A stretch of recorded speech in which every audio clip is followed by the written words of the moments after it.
now sending in 2 lurkers to annoy, and I don't know if there are okay, there are cannons there. That's okay then. I think the first observer is not yet out. I don't think that observatory is already underway. Should come sometime soon. Now sending in here some zealots in the attempt to catch one of the lurkers off guard, but very good play here, and will try to get down this this assimilator, which of course Bisu does not want to get down. He would lose very precious gas time there, and you see here a big overlord force probably preparing for a drop already, sending them out into the field, and then sending in the Hydras to meet up with them, and then dropping could be a very viable very viable option here for ZerO, and he is in the meantime indeed bringing in some Hydras here as well, probably preparing for that attack, and still annoying Bisu quite a lot. I think the first observer should be out pretty soon, and oh man, had Bisu arrived with the courses just a little bit earlier, he would have been able to take down a couple of overlords. This way, however, the Hydras are in there, the Hydras have been loaded on, and I'm really looking forward to see what ZerO is going to do with this drop right here. Bisu in the meantime managing to kill one overlord, but he should really take care, because as I said, Outsider is a map perfect for drops with such big plateaus, such wide spaces for drops.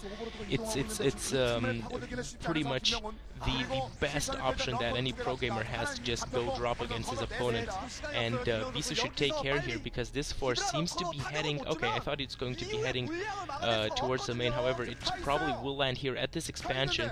And Bisu, very importantly, with that shuttle, with the Reavers, this is the only thing that could very well keep him alive, and very nice seeing those overlords. Immediately he will unload those 2 Reavers that he has inside there, and there you have the 2 Reavers. Now, very well, the Scarabs will do a lot of damage. You see, that's one Scarab doing, I think, triple kill, and the Hydras, of course, being forced back, and of course the Corsairs managing to get rid of the overlords. But good play right now from ZerO, and what I like about his play is that he's the aggressive one right now. Normally from a player with the macro capabilities of Bisu, you would think that he would take the upper hand in this kind of game, but ZerO, with such great macro, he is able to multitask all over the map, expanding again right now here at the bottom corner, and he does however have to take care, because Bisu will now start a retaliatory attack. Looking forward to this one here at the bottom, and Bisu, however, lingering a little bit too much, and those drones actually will pull through. Lurkers in the meantime as a retaliation. This is incredible. This game is going to and fro, attack on both sides, and Bisu will, however, absorb some damage with those zealots, and does get the 2 lurkers killed. In the meantime, he will get this hatchery away, and he is really pumping out those Reavers, and he will really need them also to defend. They're at his front door, so it's basically going to be a game of pure macro APM likewise play, because the player who will be able to defend very well against the drops of the opponent and drop himself very well is going to be the victor. And we could very well see here a good attack here from ZerO, and he is dropping right now here at the main with a lot of lurkers, with a lot of Hydras, and he does however have to take care. Bisu has of course spotted this, and he has sent his forces in, killing that shuttle. I hope there were no Reavers inside, because otherwise that would be so unfortunate for Bisu, and still coming in with quite a lot of forces here. Trying to attack. Oh, and there are 3 Reavers. Okay, so maybe there were no Reavers in the shuttle.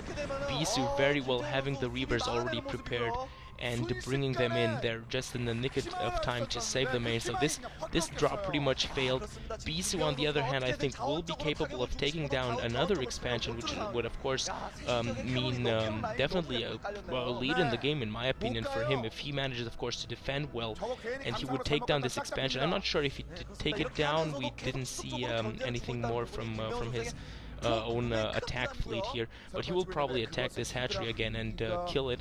and if he could have then of course expand once more, that would pretty much be GG, because he would then be an equal number of bases as his Zerg opponent, which is pretty much, you know, spells doom for the Zerg.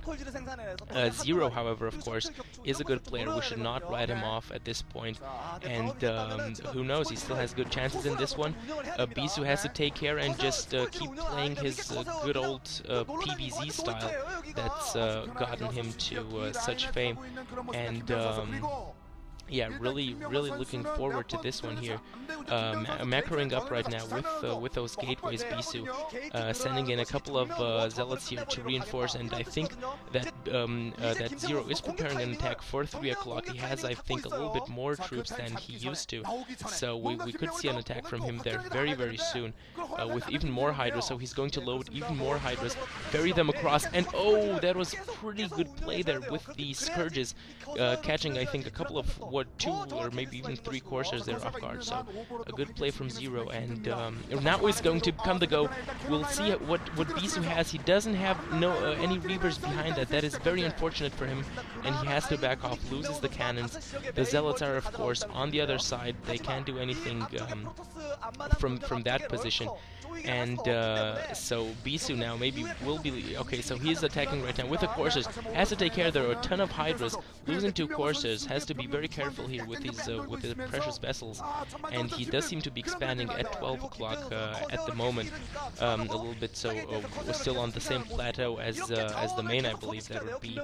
Or actually no, I think on Outsider it's oh no, actually it is a little bit deeper. You have to go through this over a down ramp to get to this position where he is expanding right here, but it's still basically the same plateau, only a level lower. And we will see now again another attack, maybe a double attack at the expansion, and here at rather 11:30 o'clock. And we'll have to see. There is one Reaver. I think it's definitely going to get overrun here by the forces. A couple of lurkers will definitely be enough. Also some Hydras. So this expansion is going to go down here surely for Bisu. No possibility for him to save it. And so very nice play here from ZerO, fighting himself back into this game, and at this point it's very hard for me to say who has the upper hand. I actually say it's pretty much even Steven here. None of the players really having a big advantage, both having inflicted quite some serious damage, and it will really come down to how they continue to be aggressive with their drops as the game progresses. And now, however, Bisu may get a couple of Overlord kills. Okay, I thought there were not that many Hydras in there. He does lose the expansion, does however manage to kill a couple of Overlords and losing a ton of Corsairs there. He's down to a lot less Corsairs than he would have liked to have. Now finally bringing in again another attack of his own, so he has to defend him, of course, remain aggressive on his own. And I hope those were not the last Corsairs, because that would of course be very unfortunate for Bisu, because he had a ton of Corsairs, and all of a sudden I don't see that many anymore. And I think he may have actually been quite a little sloppy, and he will be sloppy again here. Will lose these 2.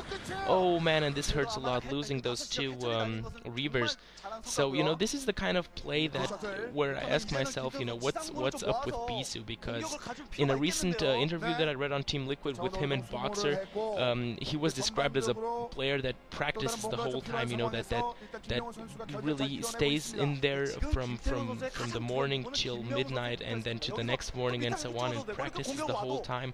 Maybe he wasn't so in the mood for this pre-match or whatever, but a player of his caliber, I wouldn't have expected him to do such mistakes there, losing those Reavers, losing all those Corsairs, and now actually his opponent in a pretty good position, because Bisu is now forced a little bit to retreat. Okay, he will take down this hatchery right now. I take those words back. I thought he was only on the defensive, managing to take down that hatchery, but still 2 expansions for Zerg at the bottom right, which are not very well accessible for Bisu right now.